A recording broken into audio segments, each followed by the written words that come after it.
Detective Ethan Cole sat hunched over his desk, the dim glow of his lamp casting elongated shadows across the cluttered room.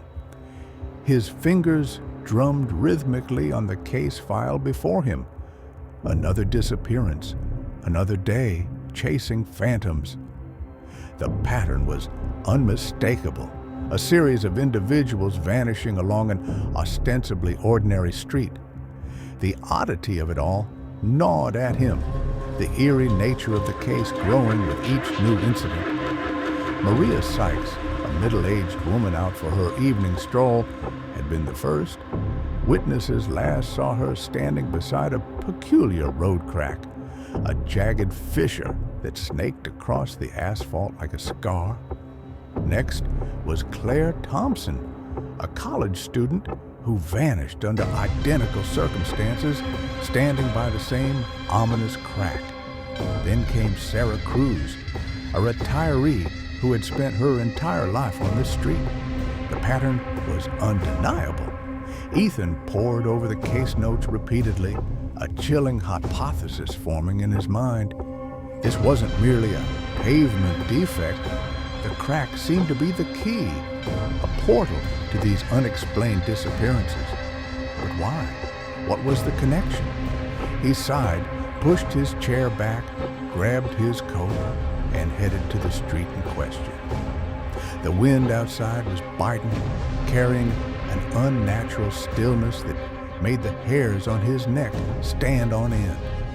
The street appeared deceptively normal, a quiet suburban neighborhood lined with trees, well-kept lawns, and the occasional parked car.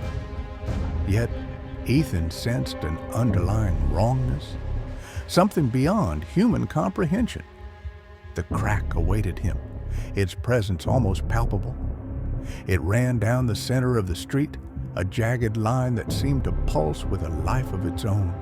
No longer just a crack, it had become a symbol of something far darker.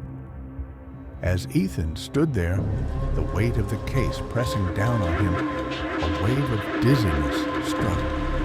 The street seemed to dissolve, the universe bending and twisting around him. He reached out, steadying himself against a nearby tree, his heart racing, breath ragged. What was happening? A warped vision flashed before his eyes, a darker, twisted version of the street. Houses stood dilapidated, trees withered, and the crack blazed like an open wound. As his vision cleared, he found himself back on the familiar street. Had it been a hallucination? "Ethan?" a voice called from behind.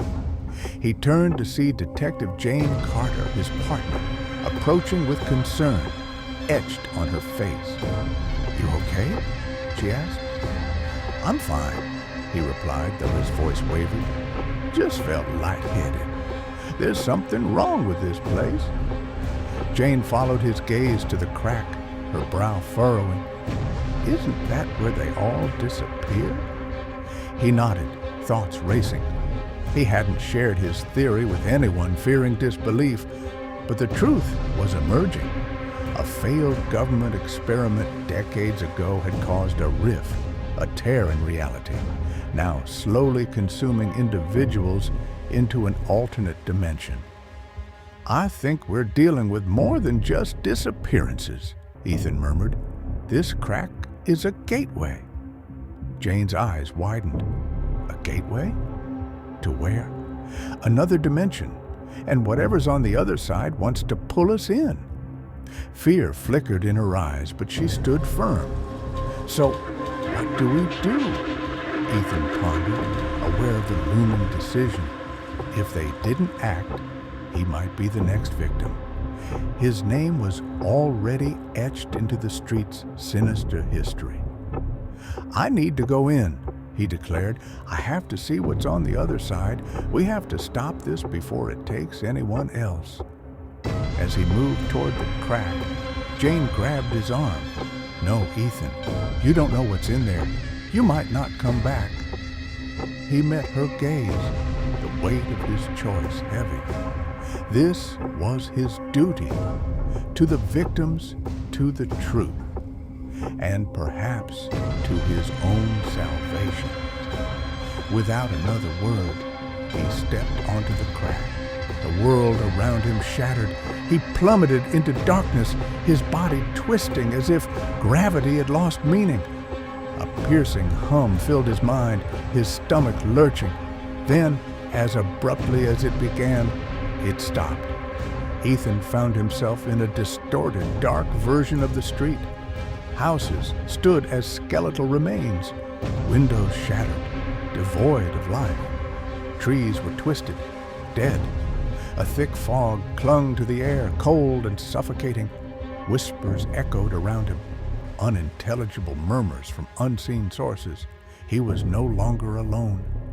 Pale, haggard figures with wide, terrified eyes emerged from the shadows, the missing residents, their souls trapped in this void between dimensions.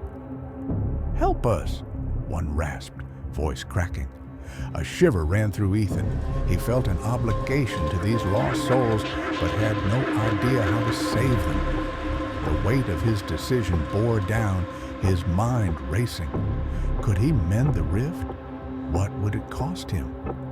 Behind him, the crack pulsed with a haunting light. Ethan took a deep breath, resolve hardening. He had no choice. With a heavy heart, he whispered a farewell to the lost souls, determined to close the rift or die trying. He stepped back into the fissure, hoping to seal the fracture between worlds. Darkness consumed him once more.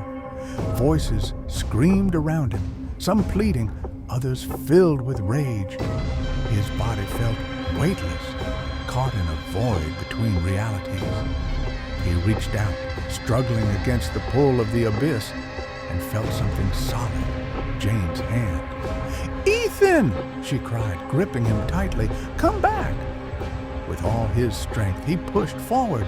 The crack roared like a living thing, resisting his escape.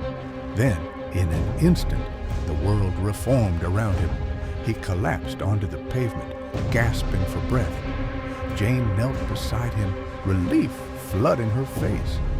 "You're back." He nodded weakly, glancing at the crack.